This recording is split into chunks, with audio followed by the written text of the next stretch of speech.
174cm의 작은 키로 센터와 라이트, 레프트는 물론 세터까지 소화하던 1980년대 배구 스타 플레이어 박미희.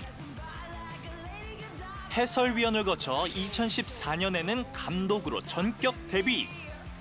지난 시즌에는 통합 우승을 달성했는데요. 사람들의 편견은 물론 감독으로서의 경험 부족까지 산적한 난관을 그녀는 과연 어떻게 뛰어넘었을까요?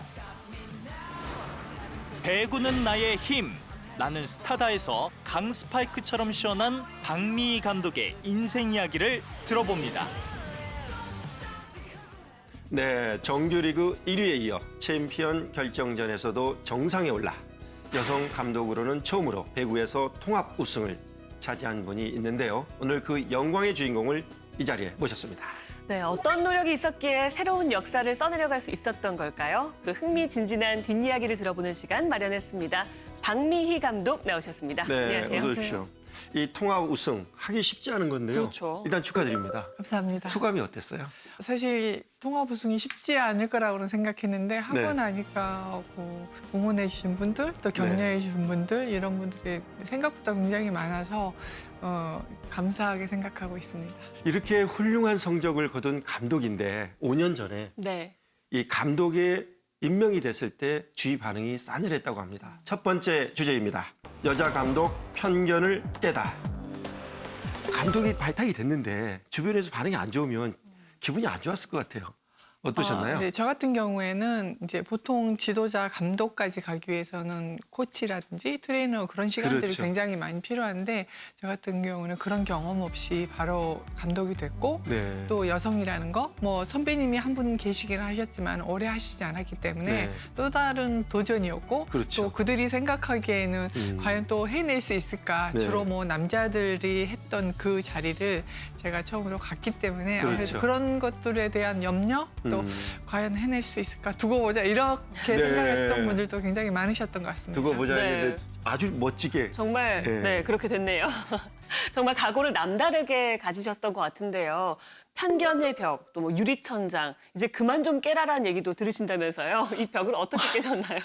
너 나라를 구했니? 뭐 이런 네. 얘기도 하시긴 하는데 사실 쉽지 않은 이야기니까 그런 말씀들을 많이 하셨고요. 사실 그 이야기를 처음 들었을 때는 야 내가 진짜 대단한 일을 했나? 아니면 누구나 할 수 있는 일을 제가 했을 뿐인데 칭찬이 많으시고 또 되게 이제 부담스러웠던 거는 뭐냐면요.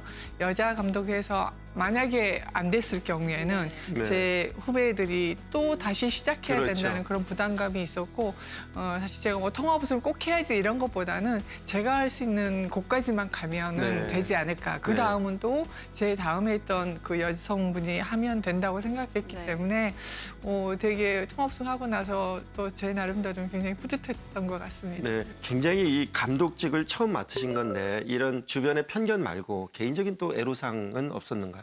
굉장히 많았죠. 왜냐하면 그 코치를 하면서 트레이너를 하면서 겪어야 했던 그런 경험들이 사실 쌓여서 그렇죠. 감독을 해야 되고 또 네. 어떤 운영이라든지 선수 구성이라든지 이런 것들은 굉장히 노하우가 많이 쌓여야 되는 것들인데 저는 이제 처음부터 시작했고 처음부터 감독을 갔기 때문에 여러 가지 매번 부딪히는 게 굉장히 많았어요. 네. 이제 그렇게 하면서 이제 한계도 많이 느끼고 좀 좌절감도 많이 느꼈는데 어느덧 5년 차가 되면서 아무래도 그런 것들에 대한 네. 것들이 조금 노하우가 생기지 않았나 네. 이렇게 생각을 하고 있습니다.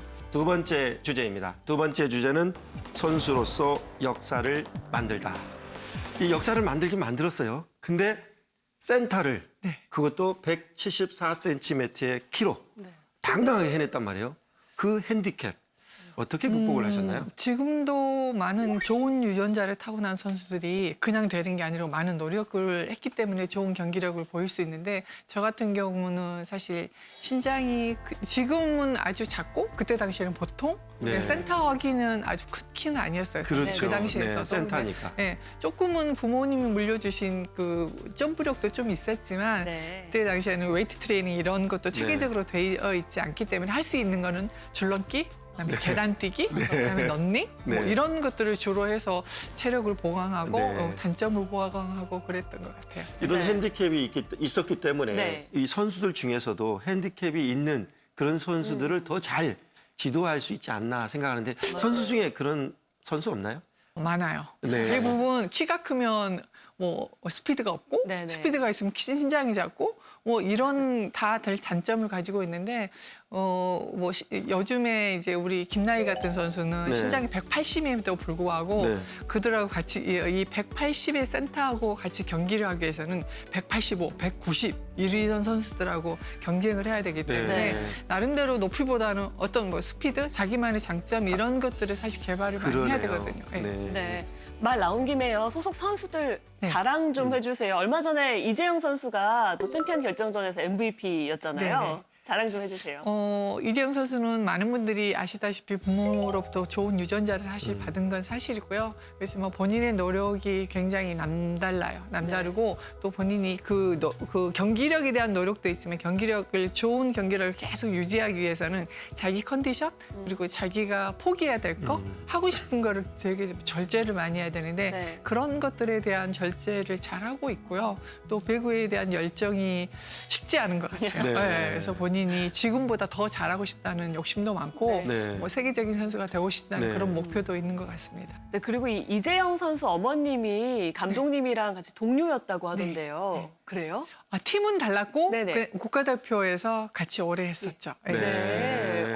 어떤 관계셨나요? 이것도 재밌네요. 이제 선수 어머니는 이제 포지션은 세터였고요. 네. 네.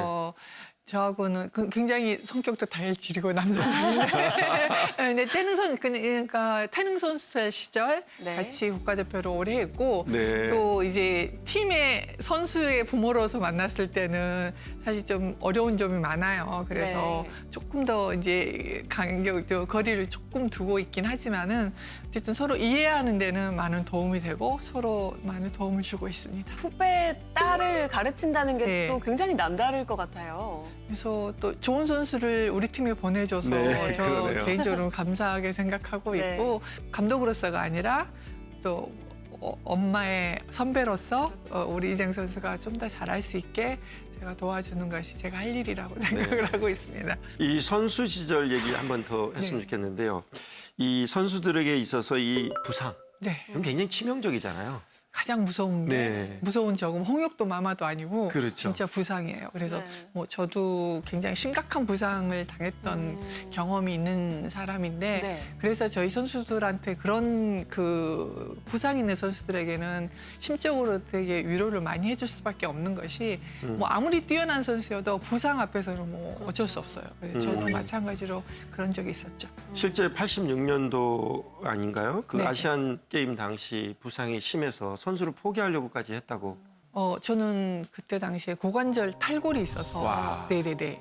고관절 탈골은 일단 통증이 너무 심했고 네. 제가 휠체어를 타고 다닐 정도로 몇 달 동안 그런 생활을 했었고요. 그냥 선수 생활을 안 할 수도 있었는데 네. 제 개인적인 생각은 그냥 선수 생활을 은퇴하더라도 다시 한번 해보고 싶다는 그런 네. 게 굉장히 많았고요. 근데 뭐 병원에서는 권유를 하지 않았죠. 네, 그러셨네요. 네. 그래서 예. 88년도에 네. 또 수비상으로. 맞아요. 네. 저희 88년도에 그리고 이제 재기에서 88년도 올림픽 나갔는데 그러니까요. 그때 당시에 처음 아마 우리나라 선수 중에 처음으로 개인상을 받았다고 해요. 네. 그래서 뭐 좋은 기록이 남아 있습니다. 세 번째 주제입니다. 세 번째 주제는 꿈을 찾아서입니다. 이 선수 생활을 마감하고 제일 먼저 택한 직업이 교수였어요. 이 교수 하고 싶었나요?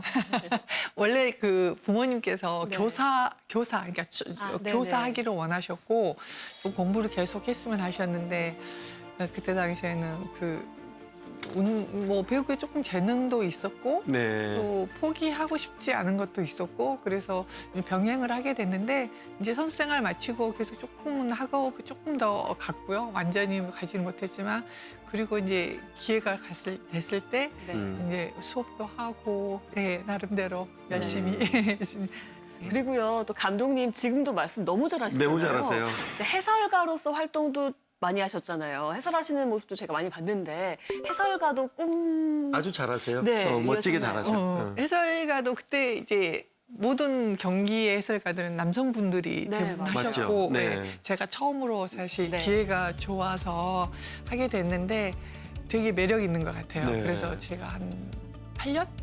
네, 8년 정도 네. 네. 해서 너무 재밌었어요. 그래서 그 현장에 계속 있어서 그래서 아마 감독하는데 어려운 상황에서도 뭐 할 수 있지 않았나 이런 네. 생각을 하고 네. 있어요. 앞으로 해설을 하면 더 잘할 것 같아요. 왜냐하면 선수의 경험에 이제 감독 감독의 경험이 아, 종합이 됐으니까. 제가 생각을 못 했는데 네. 근데 후배들이 별로 안 좋아할 것 같은데 지금은 여자 해설자들이 네. 4분, 5분 정도 네. 있어요. 네. 근데 시청자들은 좋아할 겁니다. 아마 네. 제 또래 연배는 아마 조금 좋아하실 수도 있을 것 같은데 지금 후배들이 워낙 잘하니까 제가 하는 걸 별로 좋아하지 않을 것 같아요. 네. 언젠가는 네. 감독을 은퇴하게 돼요. 네, 맞습니다. 그러려면 감독 은퇴 이후 또 다른 꿈 뭐가 있나요? 제 개인적인 생각을 하고 있는 부분은 좀 행정적인 부분을 네. 할 수 있었으면 그렇게 생각을 하고 있습니다. 후배들을 뒷바라지하는 것도 좋지만은 또 앞에서 행정할 수 있는 배구가 더 발전할 수 있고 또 많은 팀들이 생겨서 배구를 원하는 아이들이 많아지고 네. 이렇게 되려면 좋은 환경을 만들어야 되고 또 그들이 꿈을 꿀 수 있도록 해주려면은 좀 힘들지만 조금이라도 보탬이 될 수 있도록 네. 행정을 했으면 하는 이제 작은 바람이 네. 있어요. 굉장히 놀라운 기록들을 세웠어요. 스타 선수로. 네. 이제 또 통합 우승한 여성 첫 감독으로 더 큰 어떤 감독으로 기억되고 싶으신가요? 저는 이제 통합우승 한 번 했지만은 모든 네. 사람들은 계속해서 현장에 남아있나 2연패도 하고 싶고 3연패도 하고 그래서 많이 하고 싶은 게 개인적인 욕심이잖아요. 사실 이제 그러나 개인적인 가장 큰 욕심은 그냥 후배들에게 존경받는 선배가 되고 싶으니까 네. 그거는 변함이 없습니다. 그러면 존경받는 감독이 되기 위해서 네. 지금 어떤 노력들을 하고 계시나요? 1승 더하기 위해서 네. 어떤 제 욕심보다는 어쨌든 선수들을 이해하고 또 그들이 어떤 생각을 가지고 있는지를 잘 파악을 해야지만이 그 마음으로 움직일 수 있는 네. 그런 감독이 되지 않나 싶고요. 또 그들이 마음이 움직여야지만이 자기가 할 수 있는 최선의 노력, 또 자기가 할 수 있는 좋은 경기력 이렇게 나오고 또 배구를 하고 있다는 거에 본인들도 자부심을 느껴야지 그냥 내가 직업으로서 하고 있다고 생각하면 굉장히 힘든 네. 부분이에요. 네. 그래서 그런 것들을 많이 이야기해주고 또 대화도 나누고 서로 이해할 수 있는 그런 부분이 중요하다고 생각을 하고 있습니다. 네. 배구는 이 몸싸움이 없다 보니 신사적인 스포츠라고 하잖아요. 네. 하지만 엄청난 파워의 공격과 끈질긴 수비 때문에 보는 내내 손에 땀을 쥐게 만드는데요. 네, 맞습니다. 이런 긴장감 때문일까요? 스포츠를 보다 보면 스트레스가 좀 팍팍 날아가기도 하잖아요. 그렇죠. 시원합니다. 스파이크 하면.